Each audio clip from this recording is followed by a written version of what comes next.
Oh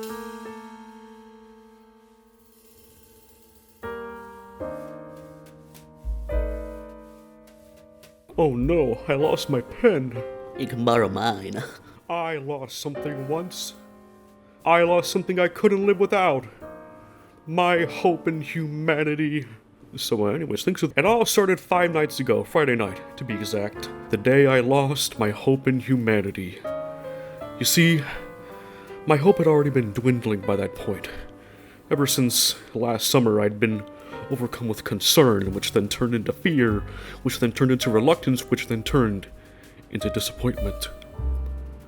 Let me take you back to the day when I was handed a pizza I had been waiting 9 years for, only for it to come out with the crust on the inside, the cheese on the outside, the sauce on the bottom, and the pepperonis in a separate cup. Let me tell you about my experience with the Five Nights at Freddy's movie. Salutations, Fazzies. My name is Yort. As approximately 2,000 of you know by now, I have some pretty strong thoughts about the FNAF movie. I wanted to talk about this movie several times since that video came out because the only thing redder than the animatronic's eyes were the flags this movie was giving me through its promotional material, but I figured that I shouldn't jump the shark and at least give this movie a chance despite my low expectations. Some people may think I'm negative towards the film because I'm not a true FNAF fan, when that couldn't be further from the truth. I was 11 years old when the first game came out, and apart from the books, I kept up with the entirety of this franchise up until recent years. FNAF means a lot to me, so I really wanted this film to be good, especially since it was delayed several times due to rewrites. This series has been in a continuous decline ever since Sister Location. Apart from the ending of Pizza Sim and the lore of UCN, I think the story and aesthetics of the original game stopped being good after the 4th game. And don't get me started on the Steelwall games. And because of that, I needed this movie to be good. I was trusting Scott to put his entire soul into the story so that the franchise could finally return to form. But unfortunately, he didn't put his soul into it, he put his remnant into it. Hey, you got your security breach in my OG FNAF! Like I said before, I was so skeptical of this film ever since we were shown the first promo material. I was praying that I would be proven wrong once the film actually came out, but I wasn't. And let me tell you why. Once upon a time in a land called Scottsburg. The film opens up with a scene that is actually quite ironic to me personally. People accuse me of wanting this film to be like Saw, but this first scene ends with a literal saw trap, and I hate it. The credits then show us a montage of William Afton luring kids away through 8-bit animations. Only 5 minutes in, and this film was already stuffing a pacifier into the story, harder than William stuffed the kids into the animatronics. We're then introduced to our main character, Mike Schmidt, who's meeting with a friend of his at the mall who was reading a book called... Alright, let me use this as a segue to talk about one of my main issues with this film. The fan service. Listen, I enjoy fan service just like any other person, but only when it's done well. And this first reference on its own isn't bad, but this film just has so many key jingling moments, especially YouTuber cameos.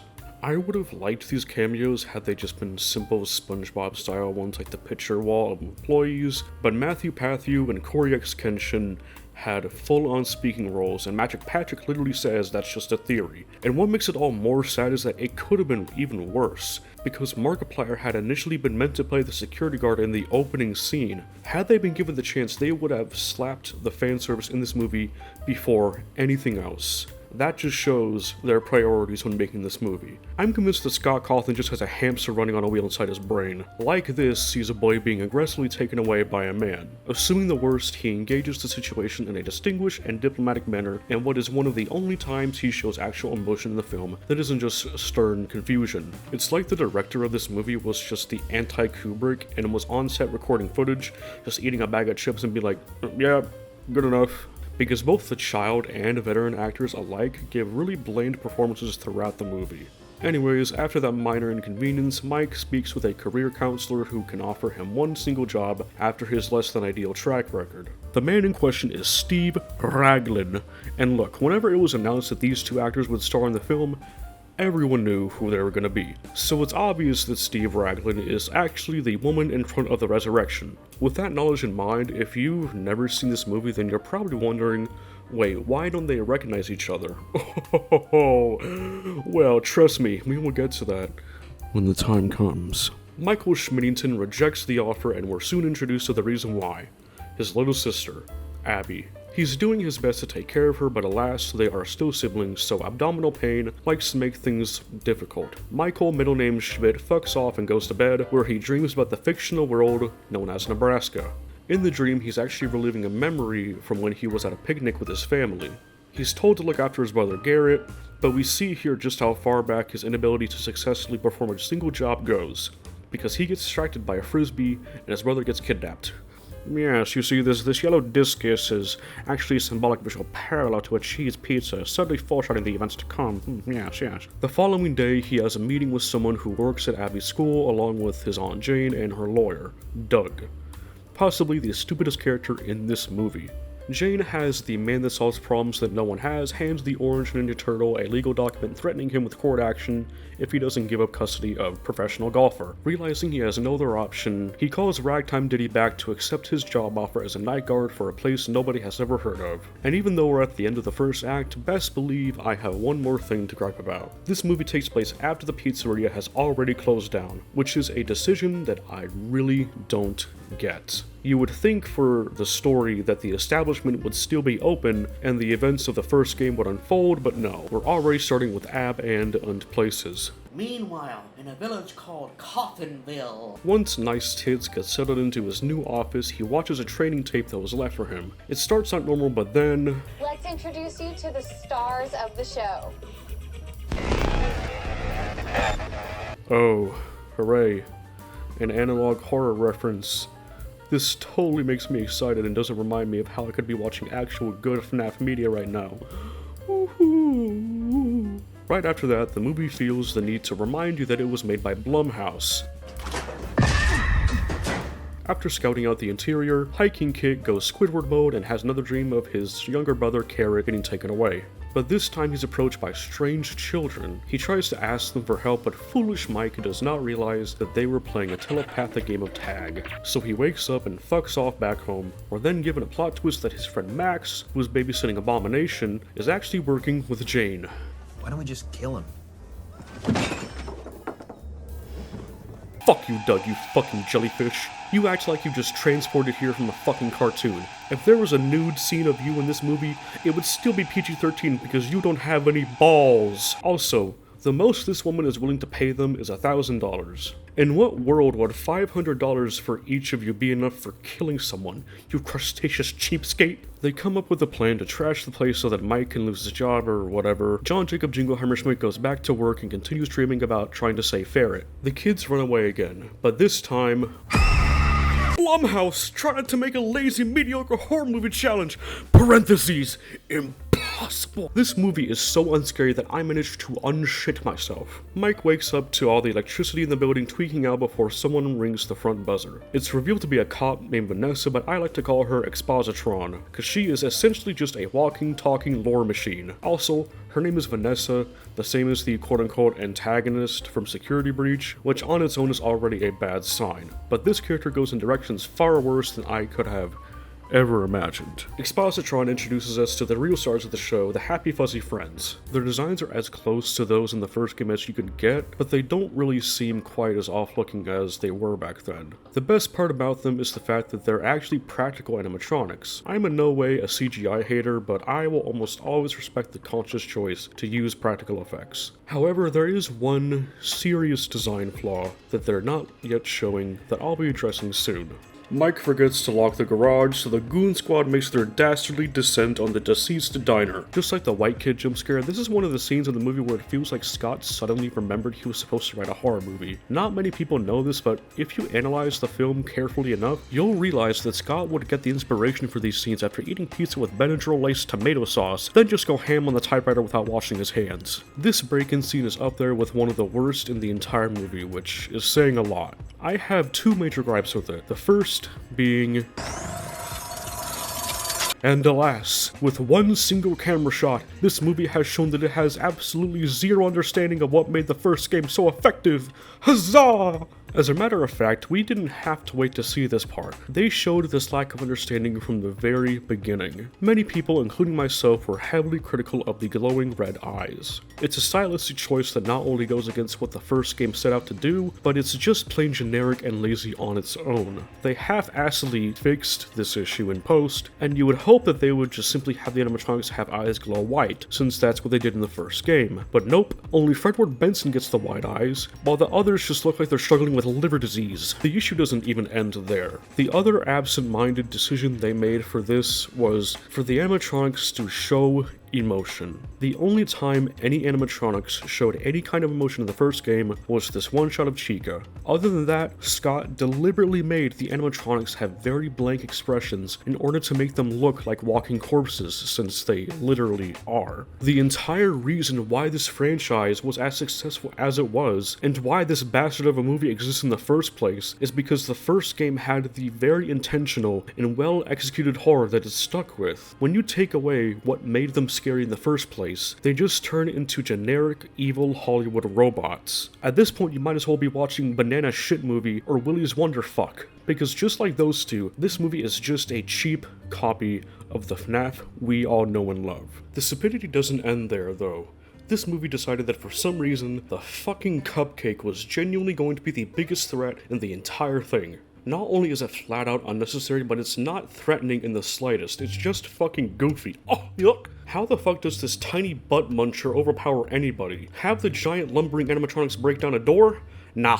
Just send the thing that isn't even supposed to be alive through the vents to give people the kiss of death. And yet another thing that sucks about this scene is how all of the kills, apart from the last one, are off screen. I made a full video going into why this movie should have been rated R, and it essentially boils down to the fact that the story of FNAF is very dark and brutal, and unlike very short indie games made by a single person, an entire film cannot tell the story effectively in a squeaky clean manner. What do you mean squeaky clean? Look at this.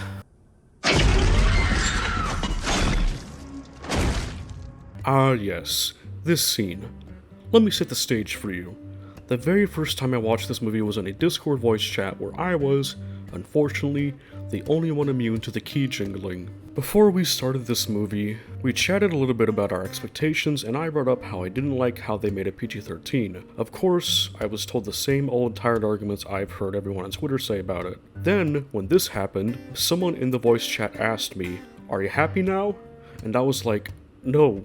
The fuck? Why would this one little morsel of on-screen violence make me forgive this whole film for not being rated R? Especially since this is not the type of grungy, intense violence that would make the film scary or disturbing. It just looks like something out of the Itchy and Scratchy show. How the fuck did he bite clean through her? You can't convince me that that's not cartoony bullshit. The film even seems to be aware of this by cutting straight to a cartoon of something getting eaten, thinking that it's just so clever and funny. This scene goes to show that if we got the exact same film, but with uncensored violence and an R rating, it would still be a big bunch of big brown bear shit. The Super Weenie Hut Jr. stamp of approval is one of the many things that makes this film a complete failure. And one more thing. Why the fuck did they make Sparky real? How are you this fucking desperate to deliver fan service that you turn a non-canon hoax into something that is now a part of an officially licensed project? If I didn't know better, I would have thought Mr. Beast directed this corporate shitfest. And Jane. I hate her. She's mean and she smells like cigarettes. Can someone explain to me why or how the former successful child actor didn't give any tips or corrections to the one he's co-starring with? I know some people can overlook it, but I've seen too many good child performances to be able to let a bad one slide. This actress is definitely older than her character, old enough to where I'm pretty sure she can follow instructions and understand examples. This isn't macaroni art. You're allowed to let the child know when they can do better. You don't have to yell at them and belittle them, you can just instruct them and guide them. Anyway, I Quit tells Vanessa he's #1 ranked player in the act of dreaming because he thinks he'll be able to remember who kidnapped Merritt so he can finally bring justice to the man that did it. Vanessa responds to this deep lore drop by throwing away Mike's medication, telling him enjoy your withdrawals bitch, before leaving to go eat donuts and falsely incarcerate minorities. Max isn't able to make the cut the following night, so Mike reluctantly brings Abracadabra to work. They both snooze off, but Abby is lured away by a voice that leads her to play with the animatronics. This scene isn't awful, the fake out scare is lame, and the design issues I mentioned are still present, but the scene still leaves a mystery and sense of unease in the air, showing that this film is in fact capable of doing the bare minimum. Michael and Abigail go back home where the former sees that his sister has been drawing pictures of the same kid. Oh my god, thank you, Mr. Schmitty Werbin Yerkerman Jensen. I never would have been able to piece that together without your invaluable insight. Remember kids, if you want to make movies too, it's always tell, don't show. Spoon feeding your audience like the Grinch on the chair of cheer. It's the key to making $5 Fredillion. Booyah! Mike asks Abby how she drew the Share It lore, and she says that it was because of Expositron Jr. She doesn't know all the lore yet though, so Michelle asks Atomic Bomb to find out more. They arrive back at the pizza place where Expositron Sr. is having a staring contest with a kid's drawing. Abby greets her new friends who then plan with her on how to make this movie even less scary. The fort scene. This is the main reason why I emphasize the relative harmlessness of their previous interaction, and honestly I feel like if they continue to just have the animatronics play with her in a gentle and simple way, it could have worked. Maybe towards the end of one of the nights one of them accidentally hurts her, that way there can still be some tension. And by hurt her, I don't mean have her accidentally electrocute herself. I mean have one of the animatronics accidentally bruise or cut her due to their own actions, not hers. Because what we get here just absolutely crushes any tension in the film until the third act. This is not how you lure the audience into a false sense of security, because now a large portion of the film is just completely devoid of external tension. Vanessa pretty much does a full 180 and goes from allowing Abby to play with the animatronics without any safety precautions to threatening Mike with violence if he ever brings his sister back. I understand she didn't want to look suspicious in front of Abby, but given the concern she has at the end of the night, you'd think she would have gone with Mike's advice and found a way to tiptoe around the situation without making Abby upset. But nah. Turns out the bottle of pills she threw into the river was actually her bipolar medication. Bicycle Trick goes to his last resort and calls up Aunt Jane to babysit Abby. But instead of simply telling her that, he decides to be vague as shit, which makes her believe that he decided to hand over custody. Whatever is this madness, Michael? Abby, just sit down, we'll talk it through. I cannot believe you, Michael. Abby, it's not what it looks like, I swear. I cannot believe you deceived me in such a manner, Michael. Abby, she's just gonna babysit you for the night. Fuck you, Michael. I absolutely cannot stand when a movie has such lazy writing that they can't seem to find a better way to make characters conflict with each other without neglecting simple communication. Literally, all Mike had to do was say, listen, I know this will be hard, but Aunt Jane is the only person left who can watch over you while I'm at work. I promise you, when I have the money, I'll pay someone nice to come look after you. Bada bing bada boom, Mr. Fazbear's I step in the room. It was that easy, but nah. Despite the fact that this was Scott's third attempt at a story, he couldn't think of anything better than this. Suddenly, out pops the dude in the backwards direction of the murder. Mike returns to Nebraska where he's allowed to start acting, while Expositron Jr. gives him a choice to choose between his siblings. Either he gets to spend time with his brother whenever he goes to sleep, or he abandons Abby, his still living sister, in the real world.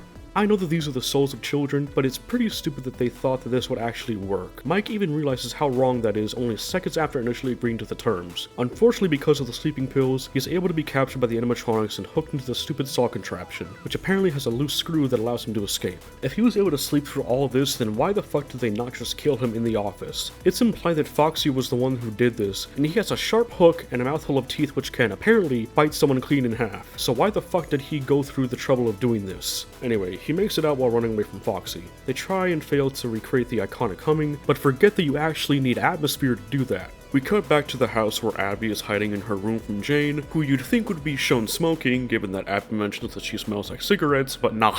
She just drinks good old Samaritan water before getting jumped by Sans Undertale. Because of course they gave Golden Freddy some weird unnecessary glowing eye. Why wouldn't they stick with the version that was intentionally made to look empty and deceased? That would mean the filmmakers actually understood the design philosophy of the first game, and we can't have that here. Assuming that Golden Freddy managed to walk here, and that he currently has no reason to not believe Mike is currently dead, he decides to call a cab for some reason. Both methods of transportation are stupid because you can't say that Golden Freddy is a ghost, so he doesn't make noise and can't be seen unless he wants to be, because when he gets in the cab, his weight literally shifts the entire car. Also, this scene is awful because once again, this movie is not allowed to be scary. So not only do they force in this goofy comedic scene with what has so far been the film's main antagonist, but it's also yet another shoehorned in cameo. Look, I have nothing against Corey Kenshin, but why couldn't they have have just made him the pharmacist or a background extra. This movie wouldn't know tonal consistency if you put it through 48 hours of Clockwork Orange style hypnosis about that specific subject. After that, we see that Vanessa managed to find Mike and tend to his wounds at a police supply outpost, where Mike appropriately calls her out for allowing all of this to happen, despite pretending all of a sudden to be protective the night prior. Vanessa then drops the remaining lore, letting us know that the film actually decided to keep in the fact that children's bodies were put into the suits. Only in this version, the police never found them, and that's how the killer got away with it. The film never bothers explaining how this is possible, given that the odor was literally the reason why the first game ended. If they had said that the killer used some kind of embalming fluid or package sealing or something to hide the odor, it would have been fine, but nah. They couldn't be bothered to put effort into the story. Why would they? It gets even worse when Vanessa explains that the killer can somehow control them. See, in the games, it's explained that Michael Afton looks like his father, and that's why the animatronics were out to get him. But even without that detail, you could just chalk it up to their spirits being angry and confused from dying in such a brutal manner at such a young age. But wait, it gets even worse! Because Scott Cawthon, in all his divine wisdom, completely ditched the family dynamic of the games and switched the family connection from Mike to Vanessa. That's right. Scott took the dogshit character from the dogshit video game and replaced her role with Mike's. I don't care how personal Mike and William's connection may be in this version, it was still better in the games. The entire reason why Mike went as far as he did was because his own father's evil actions not only ruined the lives of their own family, but of several others as well. Meanwhile, in this story, Vanessa just sits on her ass until the very end.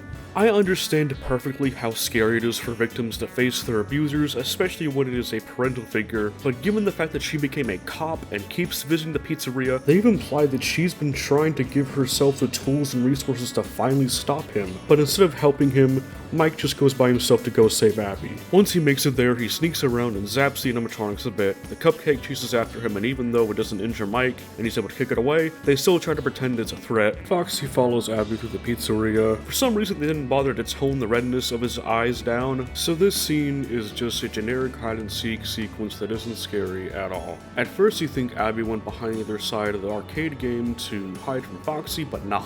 Somehow, she managed to run across the room and go into the ball pit without crossing his line of sight, or making any noise. This movie just never puts thought into the how, it only worries about the what and where. We briefly cut away from that to see BOOM!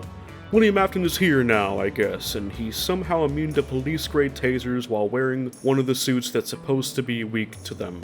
Makes total sense. They couldn't have simply had him rush over and push Mike before he fired. Nah, we had to make him look cool, because he's the big bad guy. Vanessa saves Abby from Foxy, but we didn't have any sort of scene or build-up of her overcoming her fear, so her character arc means nothing. William shows off his inexplicable ability to control the animatronics and for some reason uses a kitchen knife instead of an actual interesting murder weapon. This film really is just a generic Blumhouse schlock in a Freddy Fazbear costume. Vanessa distracts Afton while Mike comes up with a plan to stop him. The yellow rabbit. He controls them. The drawings. Jesus Christ, movie, you didn't need to replay the voice clip. Not only did we already hear her say it in the movie, but we saw him do that very thing. Tell, don't show. $100 Fredillion. Ka-chow! We find out that Vanessa was working with her father the whole time, but we never find out why she actually listened to him instead of, I don't know, telling her colleagues and fucking arresting him. Anyway, he stabs her and Abby puts up a drawing of Afton killing the kids because I guess the whole reason why he was able to control them was because they somehow forgot what happened to them. This is probably the most easily acquired victory I've ever seen in a movie. Literally, all they had to do was scribble together a crude drawing to change the minds of the animatronics.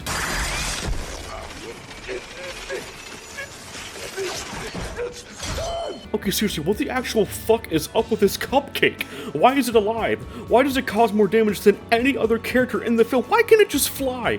And why the fuck is it the thing that sets up one of the most important events in FNAF history, the spring lock scene? And not just that, but the scene itself is so watered down. Not just with the lack of blood and violence, but Afton doesn't even scream. What the fuck? I actually thought Matthew Lillard would be a good casting choice for this character because he knows how to play a maniacal evil character and let off a good scream. But here, it just looks like he's dealing with uncooperative bowel movements. I remember seeing the biggest copium I've ever seen regarding this part, where someone on Twitter said that William was purposely holding back any pain or screams as one less middle finger to the victims. Yes, very interesting. I personally would just call it bad direction. I always come back. The building collapses, they escape, Vanessa's in a coma, hopefully forever. The movie doesn't even bother explaining what happened to Aunt Jane. I know she was evil and all, but even if she was just unconscious, the police would have to have gotten involved. But fuck that, take this happy ending, grab a slice of moldy pizza, and fast fuck off! And of course, because the film can't go 5 minutes without key jingling, the first song that plays in the credits is the Living Tombstone FNAF song. Yeah. Great job, Mark Terry. You completely misunderstood the design philosophy of the first games. Oh, hi David X. Bush. So glad you got credit for a job that you clearly didn't do. Some of these people did their jobs, but it's clear which ones didn't. Bravo everyone. You successfully added on to the long list of bad video game movies, but somehow tricked people into thinking you're good. Bravo! 5 noches en Freddy's es aquí donde quieres estar. No lo entiendo. Let me reiterate some things. I don't hate this movie because I'm not a fan of the series. I hate it because I love the first few games. I grew up with this franchise, and over the years I've had to watch it deteriorate into something it's not. I was hoping this movie could not only be a return to form, but also be a new and more mature direction for the series. But this movie is not a real movie at all. It is an overextended fan service presentation. They were more concerned with making fans cheer and clap and making the movie accessible to children than actually giving us a compelling and faithful adaptation. There is little to no passion in the majority of this film, and it is painfully obvious that this was just one big money-making scheme, just like the vast majority of Blumhouse movies. Both the franchise and the fans deserve better than this mindless, soulless mess of not just this movie, but everything in modern FNAF.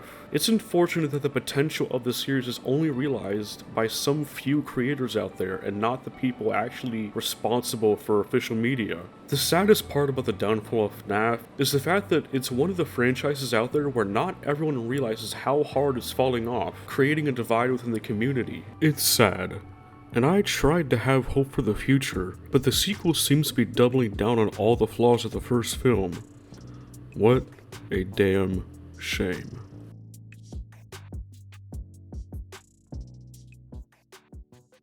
So that's the story about how I lost my hope in humanity. Wow, you sure had a lot to say. You seem pretty passionate. Why, yes I am, thank you for noticing. Do you agree with any points I made? Nah, I think you're full of shit. The movie was peak fiction, and I will be watching the sequel opening night.